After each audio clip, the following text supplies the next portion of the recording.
¿Hijos del viento o del caos? Esta va a ser la pregunta que vamos a estar respondiendo el día de hoy en nuestro análisis del libro Hijos de la Intimidad de el pastor Mariano Zengwalt.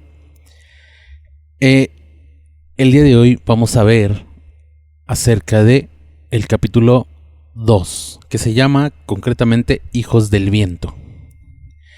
Y bueno, Mariano Zengwalt nos hace aquí varias observaciones, varias afirmaciones que vamos a estar analizando a lo largo de este video. Así que quédate hasta el final porque tengo una pregunta muy importante que hacerte al final de este video. Así que pues síguenos, continúa con nosotros a partir de este momento y vamos a ver primero qué es lo que tiene que decir Mariano Zengwalt al respecto de los hijos del viento.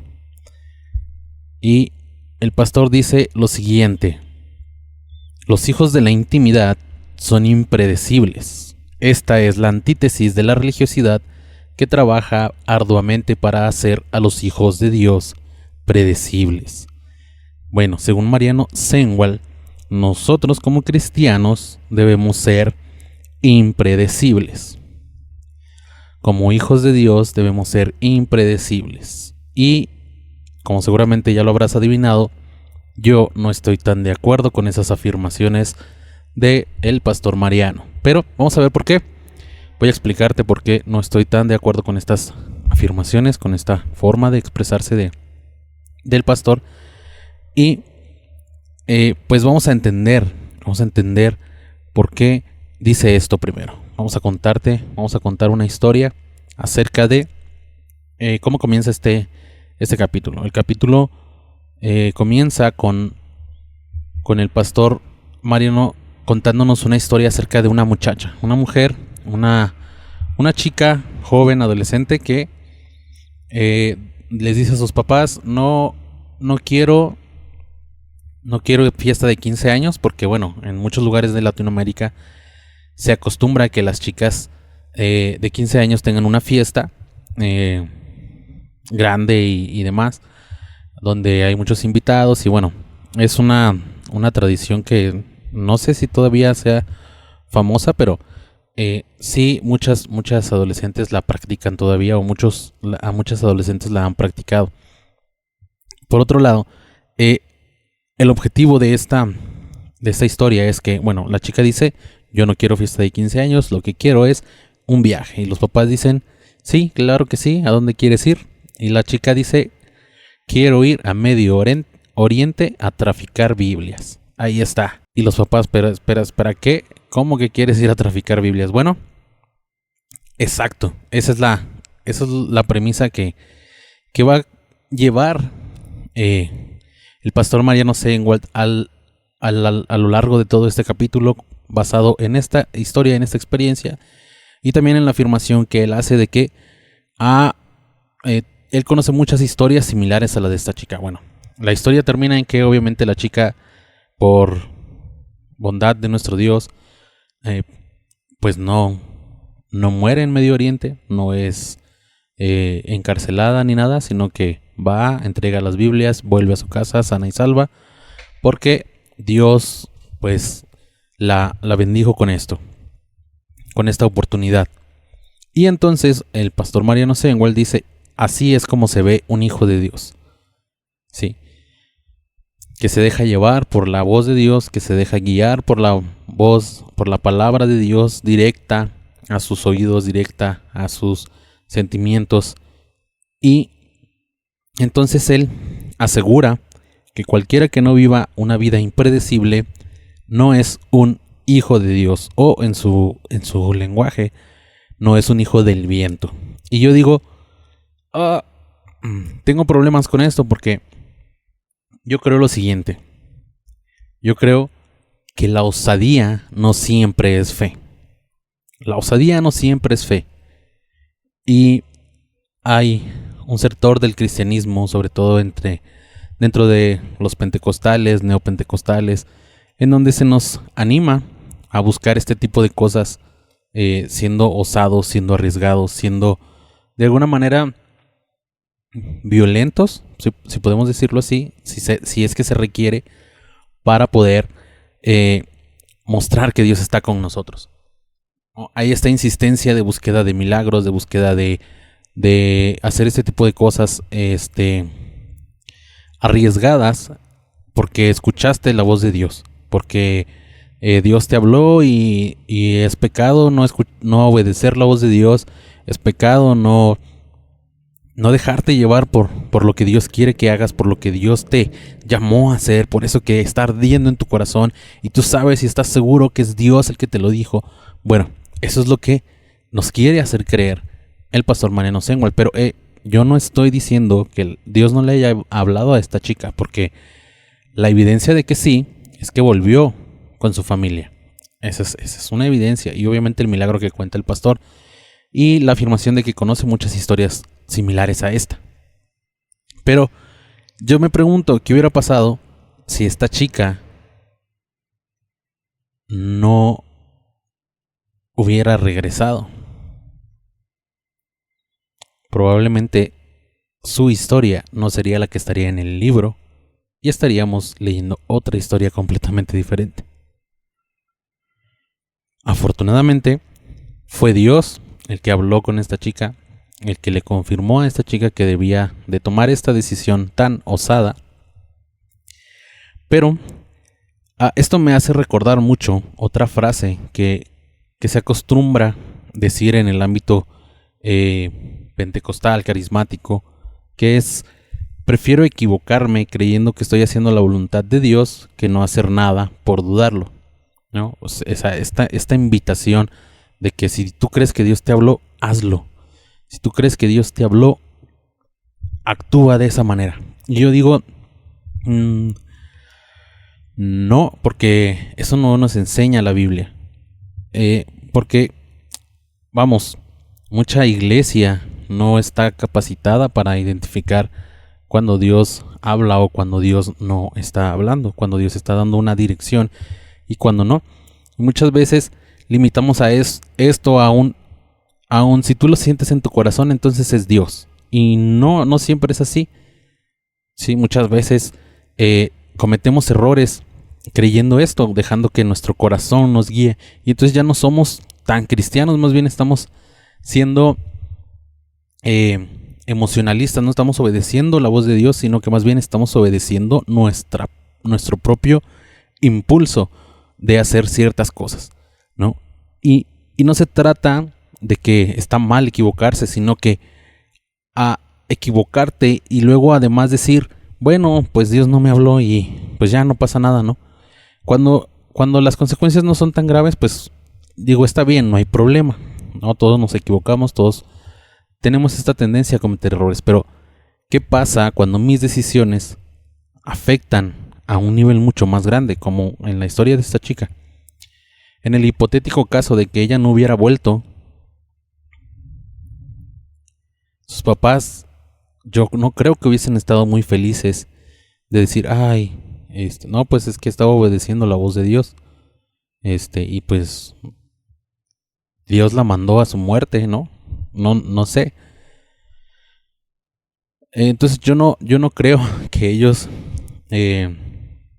estuvieran dispuestos a ver la situación de esta manera. Me parece muy difícil, me parece muy complicado que alguien pueda tener como este atrevimiento de decir, pues mi hija se murió, fue porque Dios así lo quiso, ¿no? Es difícil y es pesado incluso decirlo de esa manera. Por eso no estoy de acuerdo con esta frase. No está bien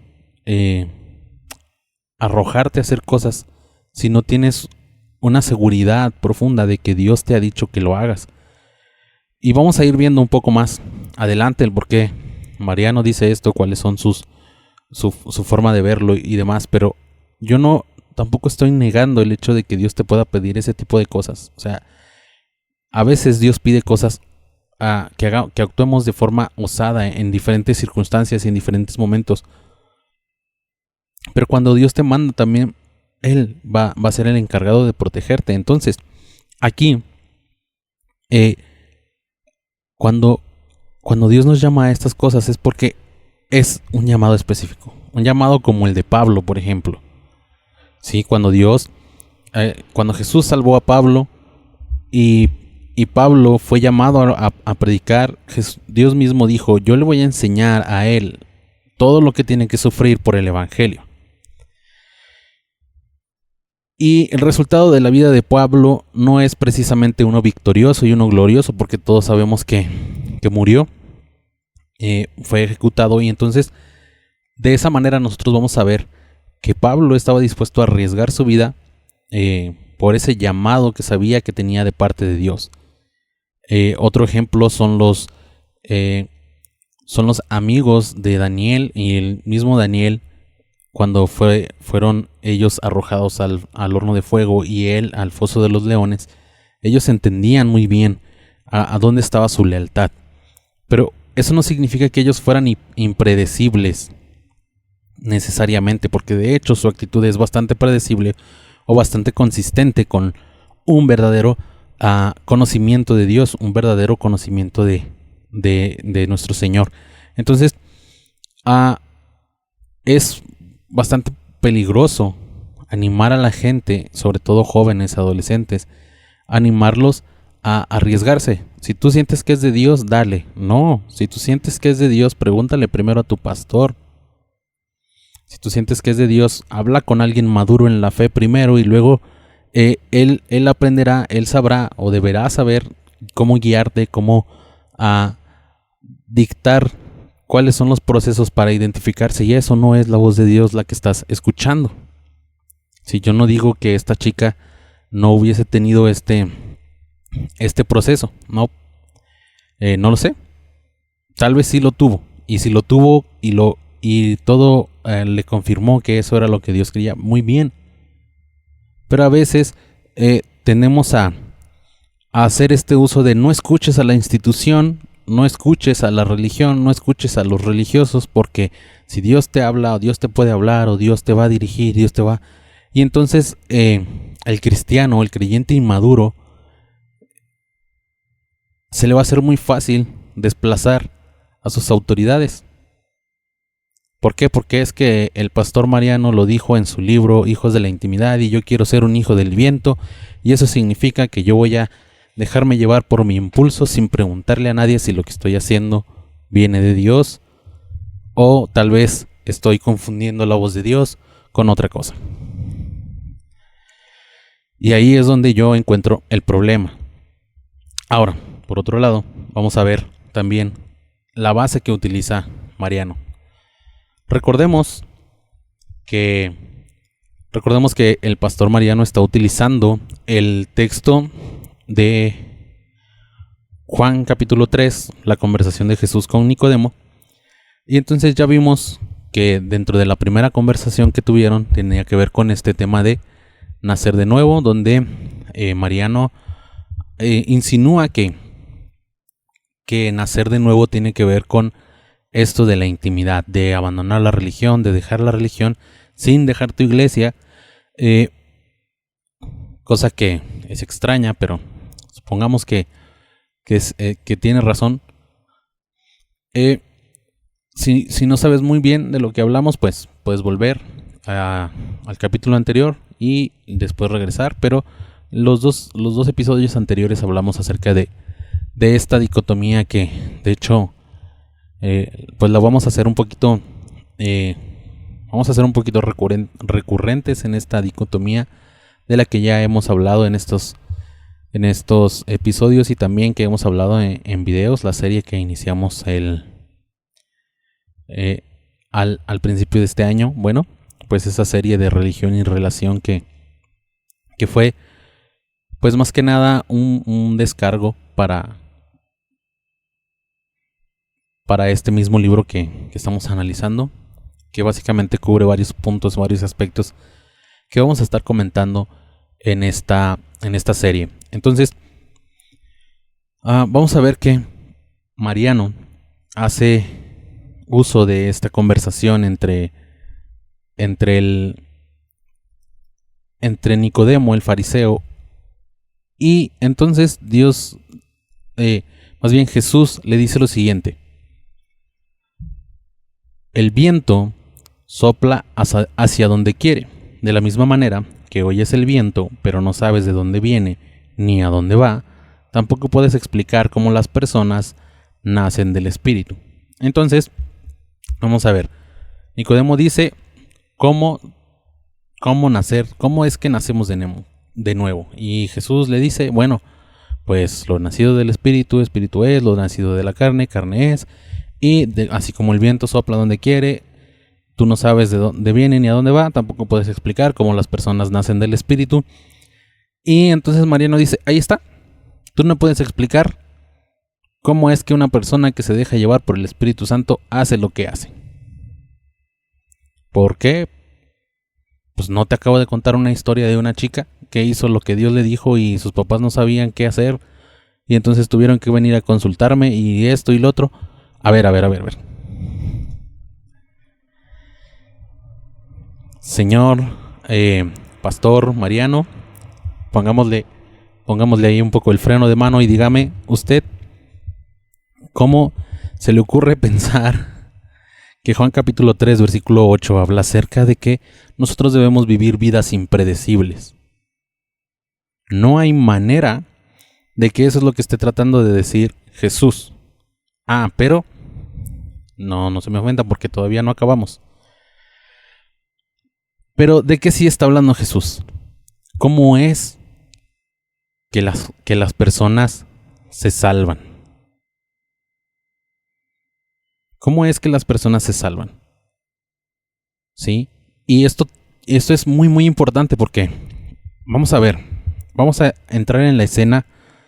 Puede que me alargue un poquito, pero vamos a entrar en la escena. Entremos juntos, usted y yo, en esta escena de Nicodemo y Jesús.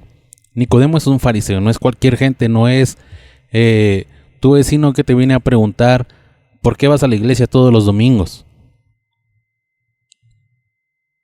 Nicodemo es miembro del Sanedrín. Mínimamente este caballero tiene conocimientos muy profundos acerca de la ley y los profetas.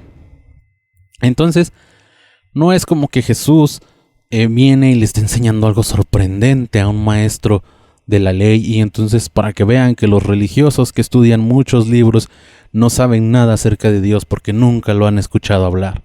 No, eso no es lo que nos está diciendo Jesús, o no es lo que nos está representando Juan en esta historia. No, la conversación de Nicodemo y Jesús es muy profunda. Ahora, sabemos que, o deberíamos de saber, que los fariseos no creían en Jesús principalmente porque él no era el Mesías que ellos estaban esperando. El pueblo de Israel durante muchos años estuvo esperando un Mesías que dentro de todas cosas, o dentro de tantas cosas, fuera un valiente defensor del pueblo de Israel, un guerrero, un hombre político listo y dispuesto para derribar el gobierno de Roma. Y lo que recibieron a cambio fue un hombre que iba por ahí en las calles saludando a todos, sanando gente, haciendo milagros, señales. Y dijeron, a ver, si este es el Mesías, ¿por qué no ha empezado a juntar gente para derribar el poder de Roma sobre el pueblo de Israel? ¿Qué pasó? ¿Por qué no lo ha hecho? Y entonces con esa misma duda es que Nicodemo llega a Jesús a tener esta conversación. Y Nicodemo afirma, sabemos que vienes de Dios porque si no vinieras de Dios no podrías hacer lo que estás haciendo. Entonces aquí no es una cuestión de que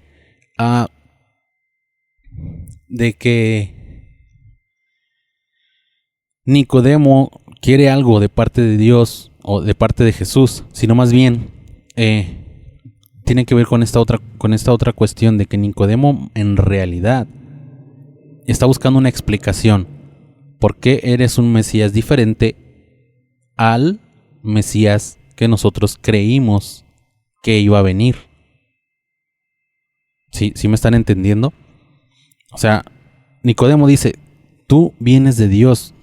Eso no lo puedo dudar, ni yo lo puedo negar, ni ningún fariseo, ni ningún miembro del Sanedrín lo puede negar.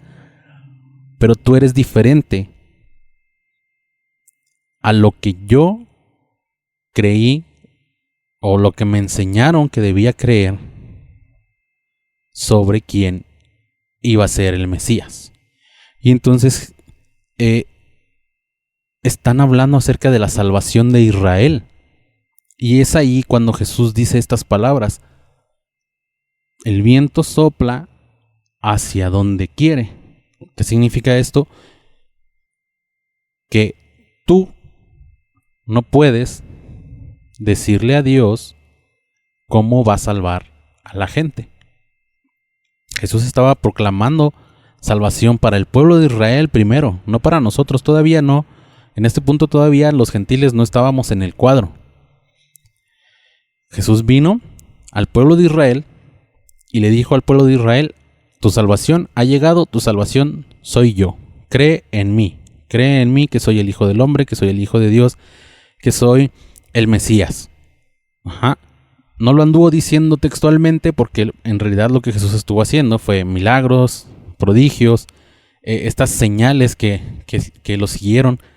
Todo esto fue lo que Jesús utilizó para confirmar su ministerio. Entonces, Nicodemo dice: ¿cómo voy a ser salvo? Que entendamos, nacer de nuevo y ser salvo es lo mismo.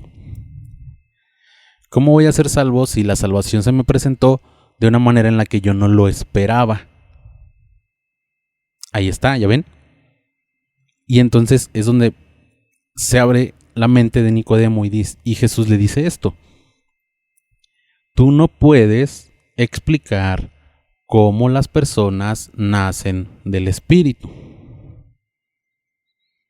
Entonces, quedamos en la conclusión de que lo que Jesús está diciendo estamos hablando de la soberanía de Dios para salvar, la manera en la que Dios decidió salvar a la humanidad. Y no estamos hablando de caos, no estamos hablando de gente que anda por las calles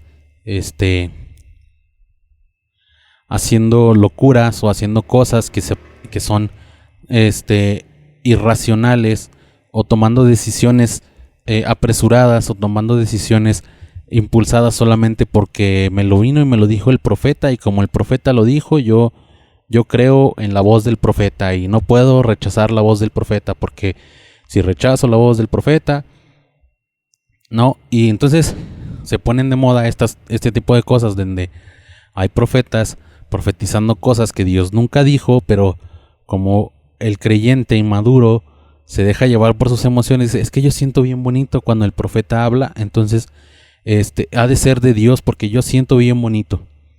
Y no, así no funcionan las cosas. El mismo Mariano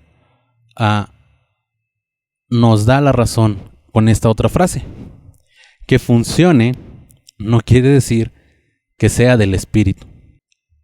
Que funcione no quiere decir que venga del Espíritu, que sea del Espíritu. Entonces, el hecho de que la decisión que tomó la chica de la historia que cuenta el pastor al principio haya funcionado no significa, incluso en este caso específico, no significa incluso que Dios la haya mandado a hacer esto. Tal vez funcionó porque Dios tuvo misericordia de ella y tenía todavía un plan más grande para ella. No lo sabemos. Han pasado casi 10 años de esa historia y no sé cuántos años habrán pasado desde el momento en que el pastor escribió esa historia en su libro. Pero eso no es lo más preocupante, sino que Mariano todavía es mucho más, lleva esto mucho más lejos con esta otra frase que dice así: Vivimos en un tiempo donde nos hemos dado cuenta de que la religiosidad no alcanza. El evangelio teórico ha fracasado. Y entonces yo digo, a ver. ¿Cómo que el evangelio teórico ha fracasado? No, mi caballero, así no funciona esto. El evangelio teórico no ha fracasado. En mi opinión, más bien, el evangelio teórico ha faltado mucho a la iglesia. Gran parte de la iglesia carismática ha vivido hasta el día de hoy en esta búsqueda constante de emoción, en esta búsqueda constante de sentir la llenura del Espíritu Santo, de sentir que Dios viene, que Dios te abraza, que Dios te apapacha, que Dios te dice que te ama, que Dios... y todas estas cosas son buenas, no me malinterpreten. Tampoco vayan con el pastor Mariano y digan, bien, aquí te está atacando. No le estoy atacando. Más bien, yo lo que quiero es que seamos sensatos. Porque hay muchos cristianos que se han dado cuenta de que la experiencia no es suficiente. Vivir por lo emocional difícilmente tiene el potencial de mantenerte firme en tus convicciones, porque cuando cambia la emoción, cambia la convicción. Y eso es lo que yo digo. Esa es mi opinión, pero mi opinión se respalda también por los hechos. Sí, mi opinión sí se respalda por varios hechos. Y aún si queremos seguir la línea del propio pastor Mariano, en mi experiencia, la emoción te cansa porque no es suficiente para sostenerte en tus convicciones. Entonces, el pastor Mariano, aunque no lo haga y probablemente no sea su intención, o incluso yo diría de esta manera, tal vez él ni siquiera sea lo que cree el día de hoy, para lo que pues ese libro necesitaría también unas cuantas ediciones, pero suponiendo que él siguiera creyendo lo mismo, él está anhelando que la iglesia viva en un extremo que no es sostenible a lo largo del tiempo. Porque como lo hemos dicho en videos anteriores, ¿qué pasa cuando ya no sientes nada? ¿Qué pasa cuando ya no te sientes hijo de Dios? ¿Qué pasa cuando sientes que las circunstancias te han sobrepasado y no puedes volver a sentir la presencia de Dios? Entonces te vas a culpar a ti mismo por no sentir a Dios. Vas a decir, ay, ya no soy hijo de Dios porque Dios me ha rechazado, porque Dios me ha dejado en este lugar solo, desamparado. No, la cosa tampoco funciona de esa forma. Entonces, debemos entender esto. Hay un punto en el que las emociones ya no son suficientes. Sí, y no se trata de estar en un extremo o en otro. No, ese no es el objetivo. La plenitud cristiana es tener un carácter formado por Dios, y también tener esta llenura del Espíritu Santo, si lo queremos ver. Este proceso emocional en el cual nuestras emociones se vinculan con Dios mucho más allá de nuestro intelecto, pero que también nosotros somos capaces de buscar este conocimiento, donde crecemos, donde somos fortalecidos, donde somos llenos de conocimiento pleno de la Escritura, de entender la importancia de nuestra salvación, de entender la importancia de la vida que estamos viviendo, de saber crecer y de saber vivir con la convicción de que Dios nos ha decidido llamar hijos suyos, y no por voluntad nuestra, sino más bien por voluntad de Él, porque Él así lo quiso, Él así lo decidió, Él nos decidió llamar hijos suyos. Y ese es el mejor regalo, que nosotros podamos vivir no solamente a través de la experiencia, sino también vivir a través del conocimiento, porque lo que va a validar esa experiencia emocional va a ser el conocimiento que tengamos. Y ese conocimiento debe ser profundo, debe ser teórico, porque es ahí donde está el fundamento de nuestra fe. Es ahí donde nosotros vamos a ver nuestra fe crecer, ser fortalecida, ser llenada, y vamos a construir una mayor y una mejor relación con Dios, no solamente por medio del conocimiento, sino también por medio de nuestras experiencias emocionales. Y el día en que falten las experiencias, nuestro conocimiento va a fortalecer nuestra seguridad. Sí, pero si nosotros vivimos solamente a base de experiencias y falta conocimiento, el día en que no haya experiencias, ese día habremos perdido el rumbo. Por eso yo quiero dejarte con esta pregunta, con esta última pregunta que quiero que puedas responder con sinceridad y analizar honestamente qué significa esto para ti. ¿Tu fe seguiría en pie por lo que sabes de Él en la Escritura, o se derrumbaría porque solo vivías de lo que sientes o de lo que sentías? Analízalo y nos vemos la próxima.